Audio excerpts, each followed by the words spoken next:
My name is Ruairi McNicholas. I'm a WWX developer at Finsweet, so building apps on the agency side of the team for clients using Webflow, Wized, and Xano.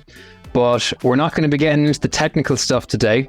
We're going to be covering a soft skill, albeit a very important soft skill called deep work.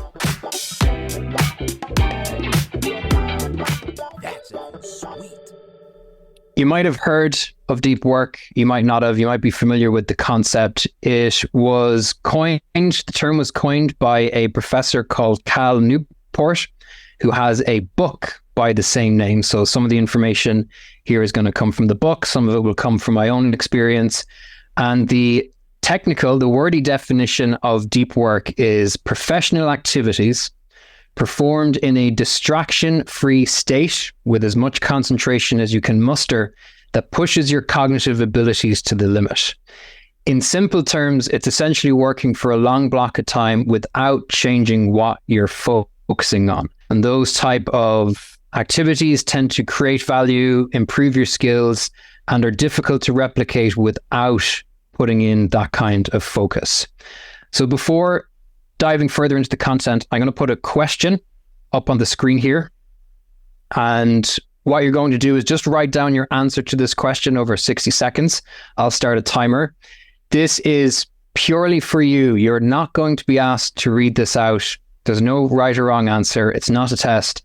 So just take a minute or take a few seconds to mull the question over, write down your answer to it. The reason we do this is one of the best ways to remember new information is to connect it to what you already know. So I'm going to put the question up. I'll put myself on mute. I'll start the 60-second timer. So grab a pen, grab a notebook, or if you have a digital note-taking app, anything you can jot down a couple of words on. And the question is, what do you already know about deep work? And I'll start the 60-second timer now.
And that was the 60 seconds.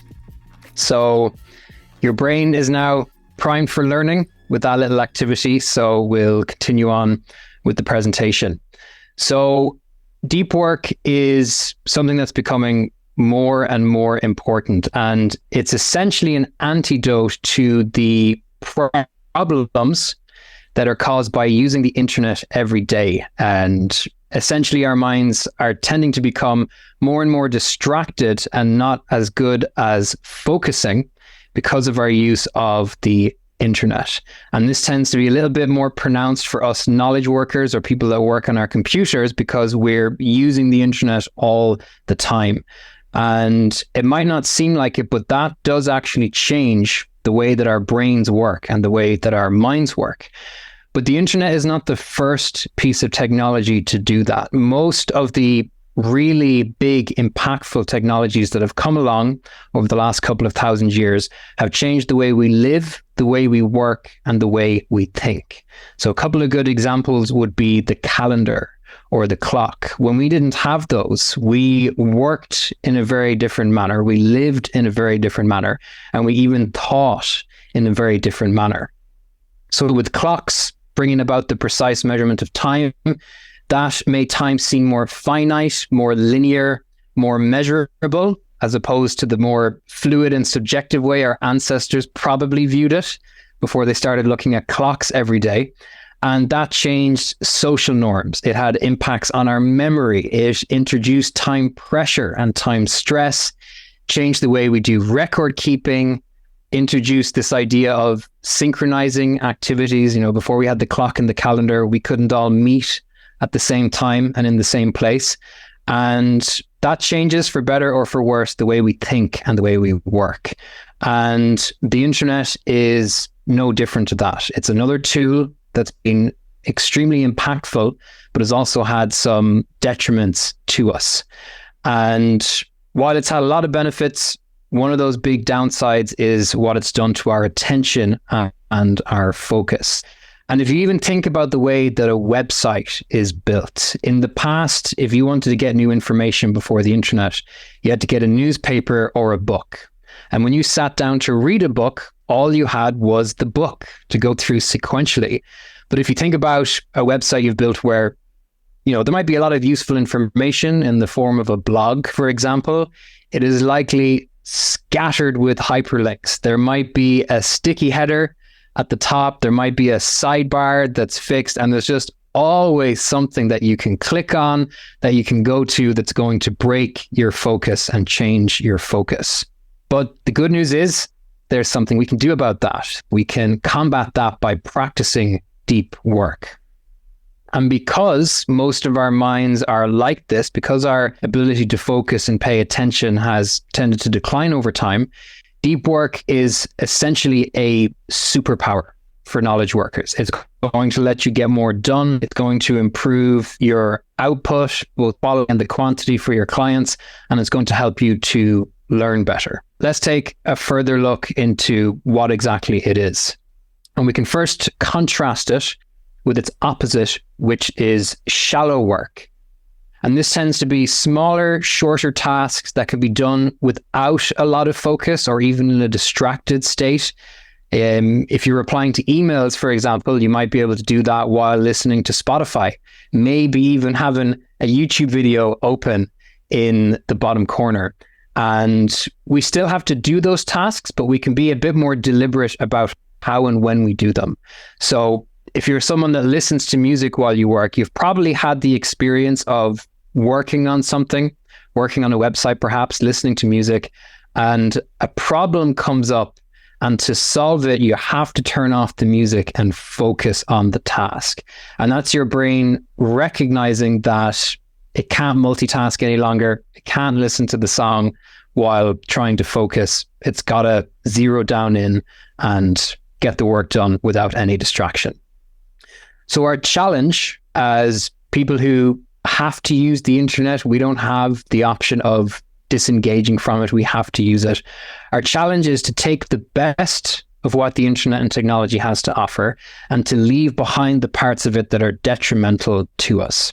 And there's two main ways that we can do this. We can do this by one, planning our days a little better, and two, with prevention, putting our phones on silent, keeping them off the desk, even installing some sort of app that's going to block the news, Facebook, Reddit, while you're doing your deep work tasks. So we'll look a little further at planning. The first suggestion is that you plan your day out in advance, either the night beforehand or the morning before you start work, whichever works better for you.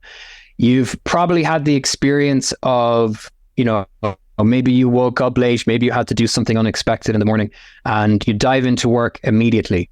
You roll out of bed in your pajamas, make your coffee, sit down at the computer. If you think about it, those days tend to not be as good as the days where you wake up before work, maybe you take a walk outside, do some exercise, and plan out your day. Those days tend to be a little bit better.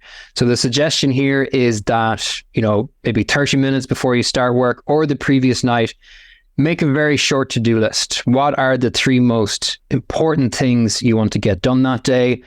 I tend to take a quick look at my calendar and just get an idea in my head of what sort of calls are going to come up. You can play around with it, see how it works for you. It doesn't have to be super detailed, doesn't have to take 30 minutes. It could just be 5 minutes planning out what you're going to do that day. The next suggestion then is to divide your work time up into deep work periods and shallow work periods. So often what we'll do is maybe, 30 minutes of work and then go answer some emails. 30 minutes of work, go chase up some invoices that haven't been paid.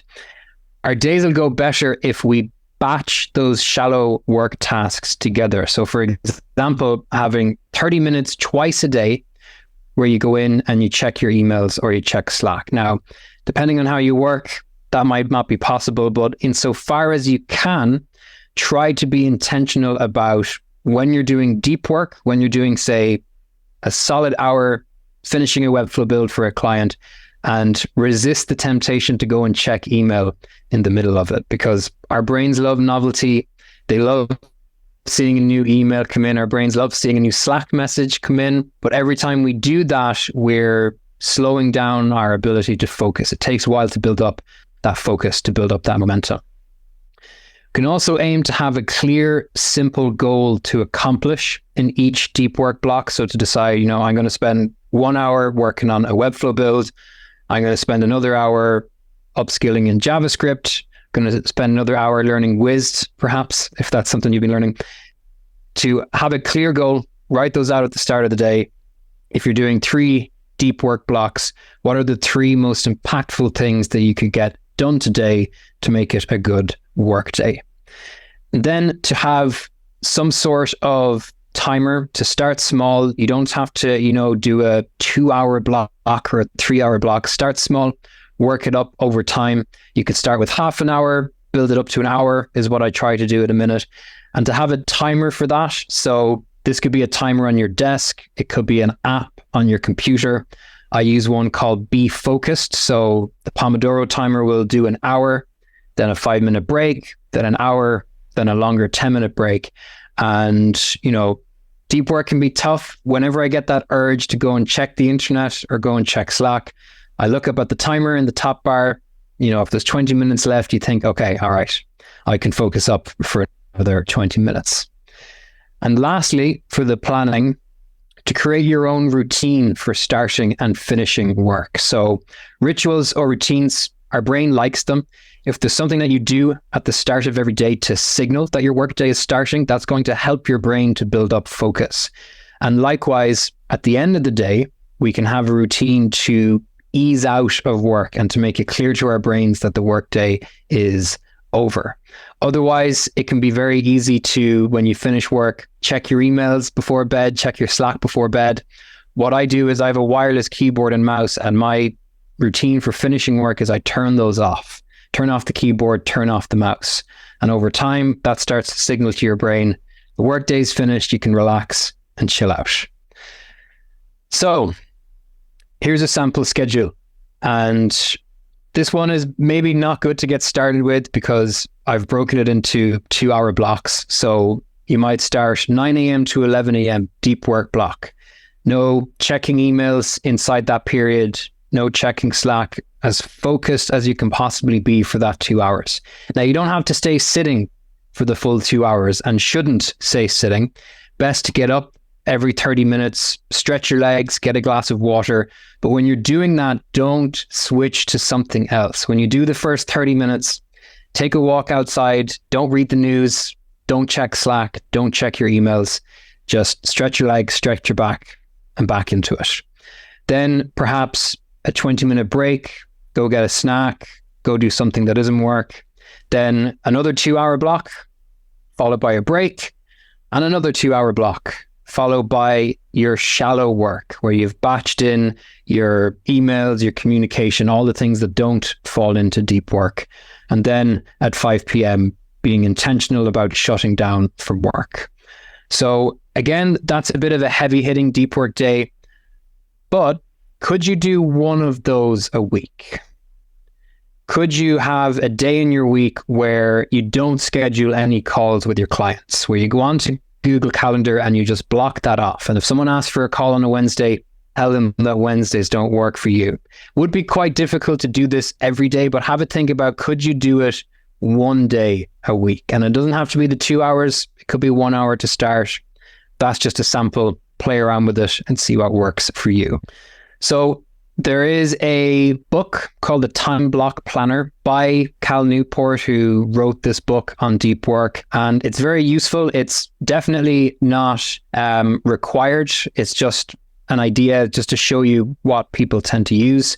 And basically, this just gives you a chart each day, like that one in the middle.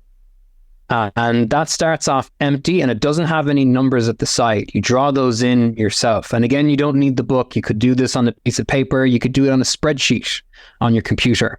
So you'd put in the hours that you're working and you'll see there's 4 columns. And the reason for that is if you sit down at 8:30 to plan out your day, which is what's happened in the first, you're not always going to be able to set the plan at the start of the day and then stick to it. You may need to change it up. And that's what that second column is for. It's to change the plan. As the saying goes in the military, no plan survives first contact with the enemy. So you have that space to change it around if needed. And then in this particular case, for that third column, this person's schedule changed again. At the top right, for their morning, their shallow tasks. So they got those all done so that they could focus on the deep work blocks. And then they have their work shut down there, scheduled in at the end. So again, that's just one way that you could go about creating your schedule for your deep work. A very good analogy here is the idea of a car engine that has to heat up, or a steam engine. And our brains are quite like that. There's a wealth of neurological research, psychology research that shows it takes time to build up our focus. And the more different a task is when you switch to it, the longer it's going to take to build up your focus. So if you're a mathematician and you're doing trigonometry and you switch to geometry, that's pretty much using the same parts of the brain that are going to be warmed up, and it's not going to be a big context switch, is what we call that. But if you're going from hardcore mathematics into writing English essays, it's using different parts of the brain, and it's just a limitation of our biology that your brain can't just shift that momentum and that focus that you've built over. It has to start building up again. So be conscious of that. That's the whole reason that deep work is important. So keep that analogy in your mind. Keep the engine warm. Don't go chucking buckets of cold water over it. So that's the planning side of things. The other thing we can do then is prevention of distractions. So a simple one is keeping your workspace clear of distractions. If your phone is on and it's buzzing all the time, that's not great. Try to remove that. You can go a step further and actually remove your phone from sight. There's again studies that show that just having your phone on the desk, even if it's flipped upside down, your brain is still knowing that it's there and thinking about using it. So keeping your phone out of sight, anything else that might be a distraction. And another very handy one is installing apps to limit your access to the internet. So I use one of these at the minute. And at the start, I didn't really want to. I kind of felt that I'd lost to the big tech companies, that I had to go and install an app on my computer to block Reddit, to block LinkedIn, to block YouTube. But it's a useful tool. And the fact is, these technologies that tend to distract us have hundreds of people employed whose only metric at their end of year report is how long people spend on that website. So if you find it difficult, just go and get an app where you can schedule when certain websites are blocked, and that's going to make it a lot easier. So if you try to go on to YouTube, it's going to say, sorry, buddy, you've blocked this, and it's blocked for the next 2 hours. So if I'm doing a deep work block, I'll go into that app, I'll turn it on, and I'll go out of it. And once the 2 hours is up, I can get my 5 minutes of YouTube in. So that's prevention. Just taking some time to be conscious about what might arise that's going to distract you and dealing with it. You can keep a notepad nearby so that if something does come up in the middle of your deep work block that you have to do later on, just write it down, and that's going to offload it from your brain, and it's going to make it a lot easier to stay focused. So some of the benefits of deep work: it will help you to get more done in less time. And it's going to enhance your productivity and your output.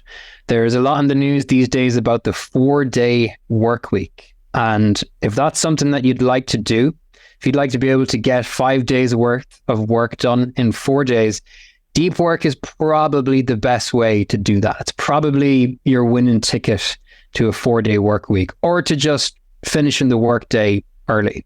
Very handy for that. It's going to reduce stress and improve the quality of your workday. You'll build the ability to focus. That's going to get better over time. And it's satisfying, to be honest. Being able to sit down and get an hour done without going checking email or Slack feels good. And you're not going to be building stress by switching between different tasks, by having your brain on the go all the time, trying to juggle 3 balls in the air, cut that down to 1 ball in the air. And that's going to make your workday a lot less stressful. It's also going to improve your ability to learn and grow, because you don't just have to apply this to work. You can apply this to reading a book, to studying online, to learning a new skill. Anything where focus is going to improve that activity, deep work is going to enhance it. So probably should be called deep focus, but the term that got popular is deep work. So we're going to stick with that for the time being. I hope you found it useful. This isn't, though, where the live Zoom session ended. We had an interactive session where people on the call were split up into breakout rooms, and they were given 3 questions to discuss among themselves. They did that for 10 minutes and then came back and discussed what they found difficult, what they liked, what they still need help with the rest of the group. So if you really want to get this new information into your head, I'd recommend that you just do these questions yourself. You can write them down. You can even share them in the comments here if you're brave. And those 3 questions were: 1, what did you find surprising? 2, what did you know already but now see differently? And 3, what do you still need help with? So if you found this useful, or you'd like to have more interactive sessions like this through Finsweet Plus, please let us know in the comments, and see you in the next video.